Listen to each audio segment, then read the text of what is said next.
Hello, everyone, and welcome back to the Daily English Lab podcast. Can you imagine a situation whereby you've spent hours, maybe even years, memorizing grammar rules? Your vocabulary list is a mile long. You can read an article, you can understand a movie with subtitles, but when you open your mouth to speak, you feel like a robot. The words just don't connect. They come out slowly, one by one, without any natural rhythm or flow. It's clunky, it's frustrating, and worst of all, it doesn't feel like you. What if I told you the secret to speaking English smoothly and with confidence isn't about learning more grammar rules? What if it's not about memorizing another 100 vocabulary words?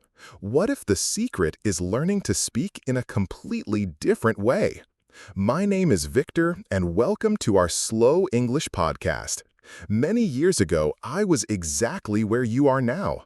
I came to an English-speaking country with a head full of grammar, but my speaking was stiff and unnatural. I felt like I was constantly translating in my head, and I could never quite catch the music of the language. It was only when I discovered a specific, powerful technique that I was finally able to bridge that gap between the English I knew and the English I could speak. In this special workshop today, I'm going to share that exact method with you. I call it the slow shadowing method. It's a slow, careful, step-by-step process that will help you finally connect what you know in your head to what you can say with your mouth. We're going to do this together, step by step. This isn't just a lecture, this is a practice session. So, if you're ready to stop feeling like a robot and start speaking English with the smooth, natural confidence you've always wanted, then you are in the right place. Let's begin this journey together. Before we get into the how, it's really important to understand the why. Why does this gap exist? Why can you feel so knowledgeable about English, yet so insecure when you speak it? This is a question I asked myself for years, and the answer is actually quite simple. We've been taught to treat English as a school subject, like history or math. We learn rules, we memorize facts, in this case, verb conjugations and vocabulary. But here's the fundamental truth. Speaking a language is not an academic subject, it is a physical skill.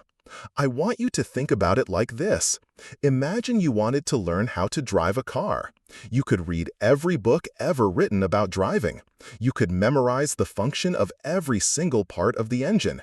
You could pass a written test with a perfect score. You would know everything about a car. But the first time you actually sit in the driver's seat, turn the key, and try to pull out into traffic, what would happen? It would be terrifying, clumsy, and awkward. Your knowledge wouldn't translate into smooth, confident action. Why? Because reading about driving doesn't train the muscle memory in your feet to press the pedals with the right pressure. It doesn't train your hands to turn the wheel smoothly. It doesn't train your eyes and your brain to work together to judge distances and speeds in real time. Speaking English is exactly the same. Your grammar books and vocabulary apps are the theory. They're the driver's manual. But speaking, real, fluid, confident speaking, is the physical act of driving the car. And to do that, you need to train a new set of muscles. This is where the concept of shadowing comes in, and this is why it's so incredibly powerful. Shadowing isn't about intellectual knowledge. It's about physical training for your mouth, your tongue, your jaw, and even your breathing. It builds the physical skill of speaking. So, what specific skills does shadowing train that traditional learning misses? There are three main components that make up the music of spoken English. These are the things native speakers use without thinking, and they are the keys to your fluency. First, there's prosody. This is a fancy word for the rhythm, stress, and intonation of a language. It's the music. In English, we don't give equal weight to every word in a sentence. Some words are stressed, they're longer and louder. Other words are unstressed, they're quicker and quieter. The melody of our voice goes up and down to signal questions, statements, or excitement. This prosody is the #1 thing that makes speech sound natural or unnatural.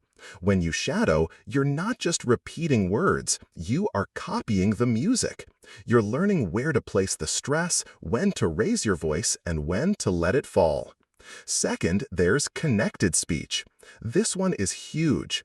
When native speakers talk, we don't pronounce every single word perfectly and separately. The words flow into each other, they link together, sounds change, and some sounds even disappear completely. You've heard this a million times. You learn to say, "What are you doing?" but what you hear on the street is, "What you doing?" You learn, "I am going to go," but you hear, "I'm gonna go."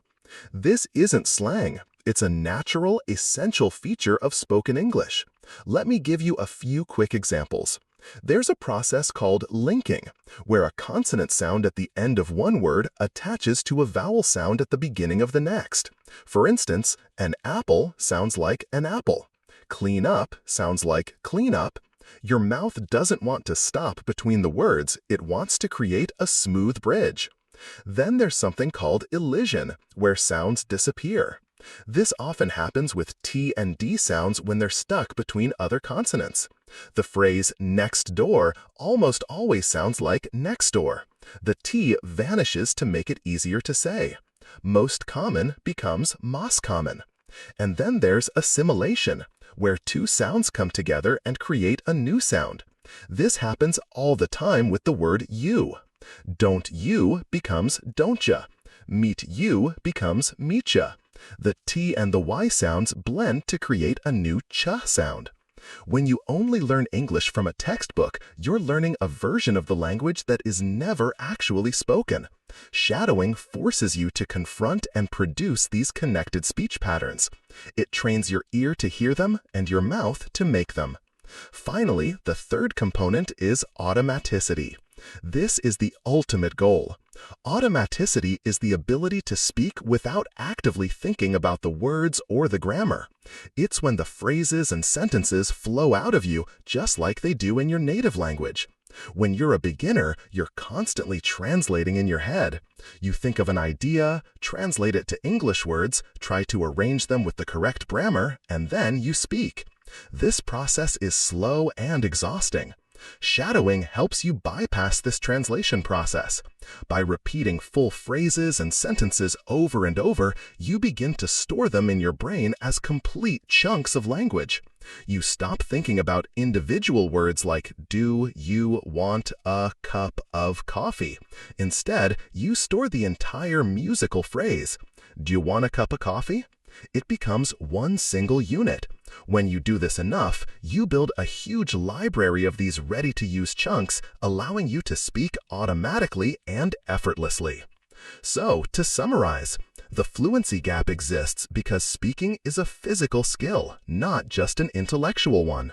Slow shadowing is the perfect exercise to build this skill because it directly trains prosody, the music, connected speech, the links, and automaticity, the speed. It connects the driver's manual in your brain to the actual act of driving the car. Now that we understand why this is so important, are you ready to learn how to do it? All right, so how do we actually do this? The problem with traditional shadowing is that many people try to jump in at full speed and immediately get discouraged. They try to shadow a native speaker in a movie or a podcast, and it's just too fast. They can't keep up, they stumble over the words, and they give up, thinking, "I can't do this." The key is to slow it down.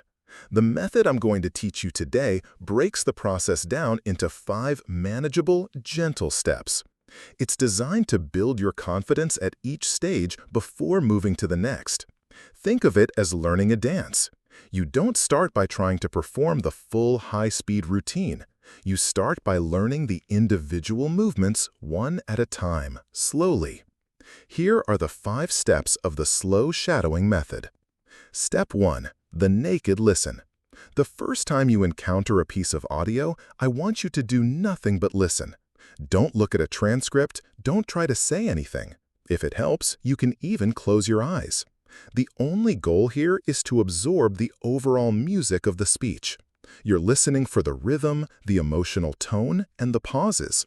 You're getting a feel for the melody before you even try to learn the words. Step 2. The listen and read. In the second step, you listen to the same audio again, but this time you read the transcript at the same time. Now you're connecting the sounds you just heard with the words on the page. You'll have aha moments where you see how a phrase you know from a textbook is actually pronounced. This step is about bridging the gap between written English and spoken English. Step 3. The slow echo. This is where the magic really begins, and this is where we start using our voice. This is also called imitation. I'll say a short phrase or a small chunk of a sentence, and then I'll leave a pause. In that pause, your job is to repeat exactly what you heard, like an echo. You're trying to copy my pronunciation, my intonation, my rhythm, everything. We do this slowly, chunk by chunk, so you can focus on getting each small piece right without feeling overwhelmed. This is the most critical step for building accuracy. Step 4. The slow shadow. Now you're ready to try speaking at the same time. In this step, I'll play the audio again, but at a slightly slower, more deliberate pace. Your job is to speak with me. Try to start at the exact same time and end at the exact same time. It will feel strange at first. You might lag behind a little, and your words might get tangled. That is completely normal. The goal here is not perfection. It's about training your brain and your mouth to work in sync. This is the most important step for building fluency. Step 5. The real-time shadow. This is the final goal. Once you feel comfortable with the slow shadow, you're ready to try it at a normal conversational speed. You'll shadow the original audio. Again, don't expect to be perfect. Even advanced learners can't catch every single syllable. But you'll be amazed at how much easier it is after you've gone through the first 4 steps. This step builds your ability to process and produce English at a natural pace. So, to recap, naked listen, listen and read, slow echo, slow shadow, and real-time shadow. It's a gradual progression from passive listening to active real-time production. Each step builds on the last, creating a solid foundation for your speaking skills. Now, enough theory. The best way to understand this is to do it. Are you ready for our first practice session? Let's do it together. All right. For our first practice session, we're going to use a very short, simple paragraph about a daily routine. This is the kind of language you might use every day. Don't worry about writing anything down, just be present and follow the steps with me. Here is the text we will be working with. The other morning, I woke up a little late. I got out of bed and went to the kitchen to make a cup of coffee. I waited for the water to boil and thought about all the things I had to do. Simple, right? But inside these simple sentences is a lot of natural English music. Let's find it. Step 1. The naked listen. Are you ready? For the next 15 seconds, I just want you to listen. That's it. If you can, close your eyes. Don't try to analyze the grammar or vocabulary, just focus on the sound, the rhythm, and the flow. Here we go. Conversational pace. The other morning, I woke up a little late. I got out of bed and went to the kitchen to make a cup of coffee. I waited for the water to boil and thought about all the things I had to do. What did you notice? Maybe you noticed how some words seemed to blend together. Maybe you noticed a certain rise in my voice. You don't need to have a specific answer, but the point is just to have listened actively. Excellent. Now let's do that again. This time I'll have the text on the screen for you. Your job is to listen to me speak while you follow the words with your eyes. Connect the sounds you just heard to the words you're seeing. Pay attention to which words I stress and which ones seem to shrink. Ready? Perfect. Let's read it again. The other morning, I woke up a little late. I got out of bed and went to the kitchen to make a cup of coffee. I waited for the water to boil and thought about all the things I had to do. What did you see it? For example, got out of probably didn't sound like 3 separate words. It sounded more like got out of, or even got outa. Cup of probably sounded like cuppa. This is exactly what we're talking about. This step opens your eyes to how English is really spoken. Step 3. The slow echo. All right, it's your turn to speak. This is the slow echo. I'm going to say a small piece of the text and then I'll leave a pause for you to repeat it. Try to copy my pronunciation and intonation exactly. Let's do this together, line by line. I'll say it, then you say it. Me, the other morning. You, the other morning. Me, I woke up. You, I woke up. Me, a little late. You, a little late. Notice that woke up. The k sound at the end of woke links right into the vowel up. It's not woke up, it's woke up. Let's try the whole sentence. Me, the other morning I woke up a little late. Pause. You, the other morning I woke up a little late. Great, let's continue. Me, I got out of bed. Pause. You, I got out of bed. Me, and went to the kitchen. Pause. You, and went to the kitchen. To make a cup of coffee. Pause. You, to make a cup of coffee. Did you feel how got out of just flows together? Got out of. And cup of coffee becomes cup of coffee. The word and was probably very small and quick, more like un. Went to the kitchen. Let's try that full sentence. Me, I got out of bed and went to the kitchen to make a cup of coffee. Pause. You, I got out of bed and went to the kitchen to make a cup of coffee. You're doing wonderfully. Let's finish it. Me, I waited for the water. Pause. You, I waited for the water. Me, to boil. Pause. You, to boil. Me, and thought about all. Pause. You, and thought about all the things I had to do. Pause. You, the things I had to do. Let's do that last sentence together. Me, I waited for the water to boil and thought about all the things I had to do. Pause. You, I waited for the water to boil and thought about all the things I had to do. Fantastic! How did that feel? A little strange, maybe? That's good. It means you're training new muscles in your mouth. You've now built the foundation. You're ready for the next step. Step 4. The slow shadow. Now, we're going to try and speak at the same time. I'm going to read the whole paragraph again, but I'll do it a little bit slower than my normal pace.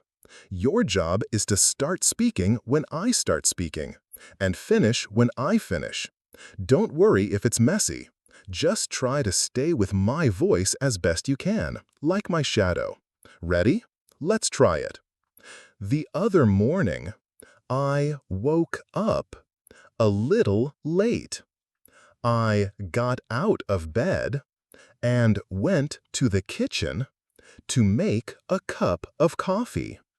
I waited for the water to boil and thought about all the things I had to do. How was that? Was it difficult? Probably, but you did it. You just shadowed your first paragraph.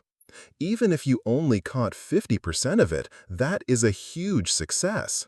The coordination will get better with practice, I promise. Step 5. The real-time shadow. This is the final step, the final challenge for this practice session. We're going to try shadowing at a normal, natural speed. It will feel fast, don't panic. The goal isn't to say every word perfectly. The goal is to keep up with the rhythm and the flow. Even if you're just mumbling some parts but you're matching the music of my voice, you are succeeding. Trust the process. Are you ready? Let's do it together. The other morning, I woke up a little late. I got out of bed and went to the kitchen to make a cup of coffee. I waited for the water to boil and thought about all the things I had to do. And relax. You did it. You completed all 5 steps of the slow shadowing method. Take a breath. You've done more for your practical speaking skills in the last 10 minutes than most people do in a month of just studying grammar. You've actively practiced rhythm, connected speech, and timing. You are doing such a fantastic job today.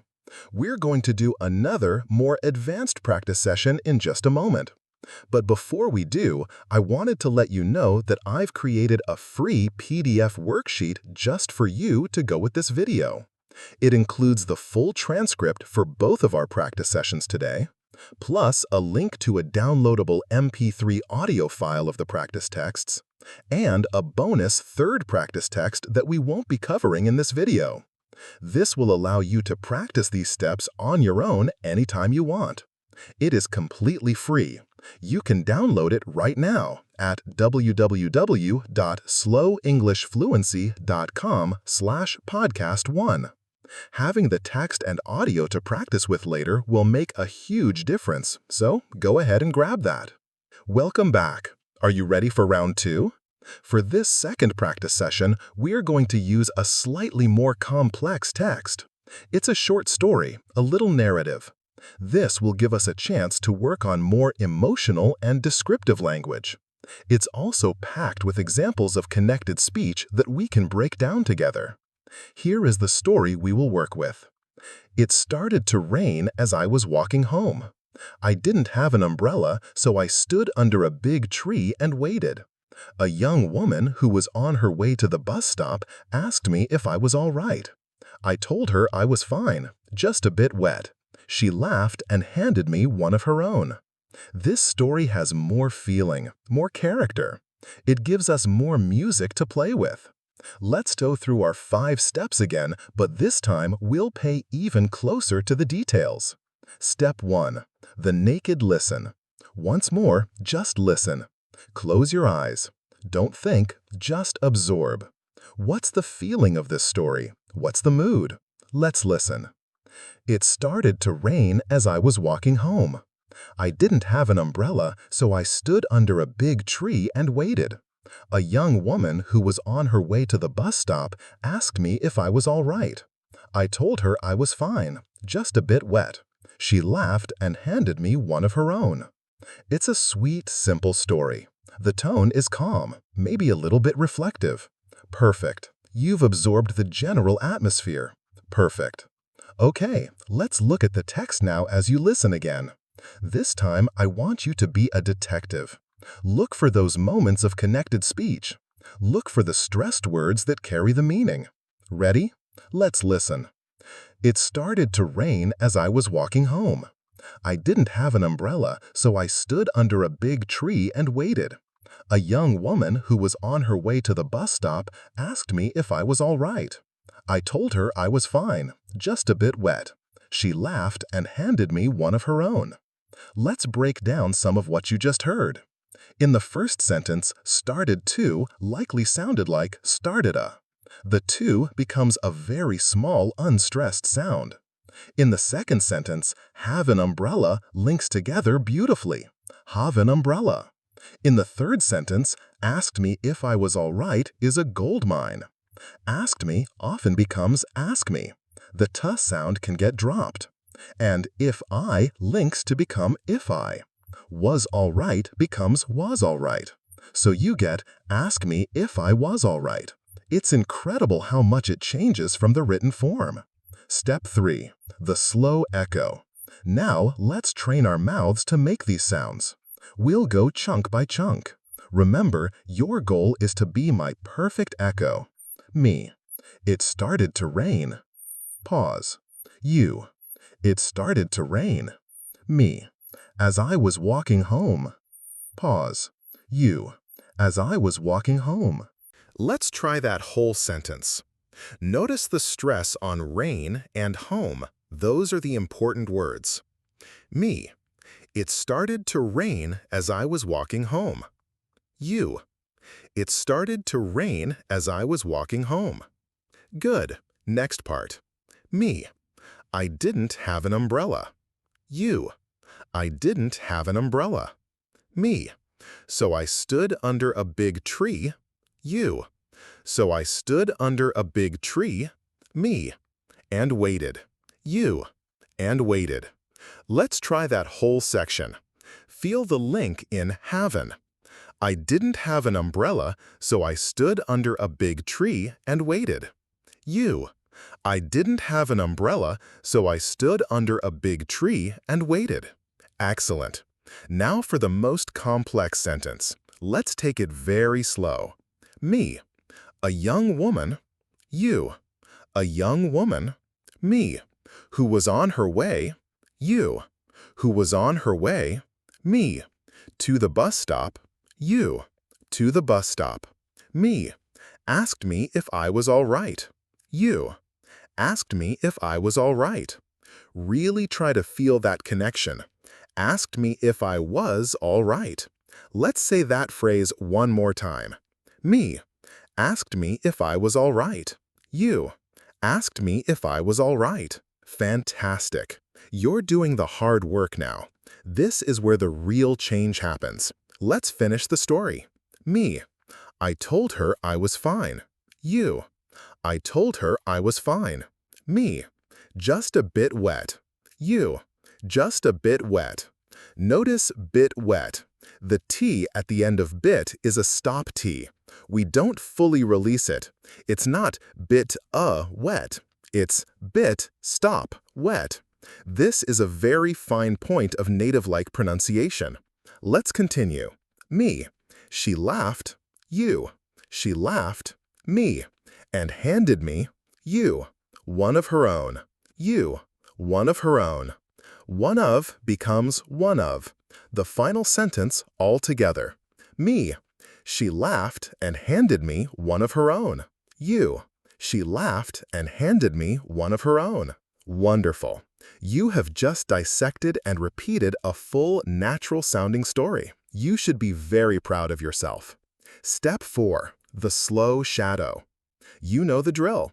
We're going to speak together, slowly. I will lead, you will be my shadow. Let's find the rhythm of this story together. Ready? It started to rain as I was walking home. I didn't have an umbrella, so I stood under a big tree and waited. A young woman who was on her way to the bus stop asked me if I was all right. I told her I was fine, just a bit wet. She laughed and handed me one of her own. You're building that connection between your ear and your voice. You're learning to listen and speak at the same time. This is a high-level skill, and you're practicing it right now. Okay, our final challenge for today. Let's put it all together and shadow the story at its natural conversational speed. Remember the goal. Progress, not perfection. Match my music. Let the words flow. Let's give it a try. It started to rain as I was walking home. I didn't have an umbrella, so I stood under a big tree and waited. A young woman who was on her way to the bus stop asked me if I was all right. I told her I was fine, just a bit wet. She laughed and handed me one of her own. And done. Amazing! You've just completed a full, in-depth practice session. You've worked on simple sentences, you've worked on a story, and you've tackled some very tricky parts of connected speech. As you continue with this practice on your own, you might run into a few common challenges. I want to address them now so that you feel prepared and don't get discouraged. First, a common feeling is, I can't keep up, it's too fast. This is the most normal feeling in the world. If you feel this, it's not a sign of failure. It's simply a sign that you need to spend more time on the earlier steps. The solution is simple. Go back to step 3, the slow echo. Master the text chunk by chunk. Then, when you try the slow shadow again, it will feel much more manageable. The speed will come. Don't rush it. Second, a lot of students ask, what if I don't understand everything I'm saying when I shadow? This is also okay, especially at the beginning. Remember the goal of shadowing. The primary goal is not comprehension. The primary goal is physical practice for your mouth. It's about pronunciation, rhythm, and intonation. The comprehension part is what you build in step 2, the listen and read. So, when you're shadowing, trust that you've already done the comprehension work. Now you can focus purely on the sounds. It's actually a good thing, as it stops you from translating in your head. Finally, students want to know, how often should I do this to see results?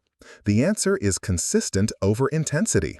It is far better to practice for 10 or 15 minutes every single day than it is to practice for 2 hours once a week. You're training muscles, and muscles respond to consistent, regular exercise. Find a short audio clip, a paragraph from a book, a few lines of dialogue from a movie, or use the practice texts from our free PDF, and take it through the 5 steps. Make it a part of your daily routine, like brushing your teeth. If you do this consistently, I guarantee you'll notice a significant difference in your fluency, rhythm, and confidence within a few weeks.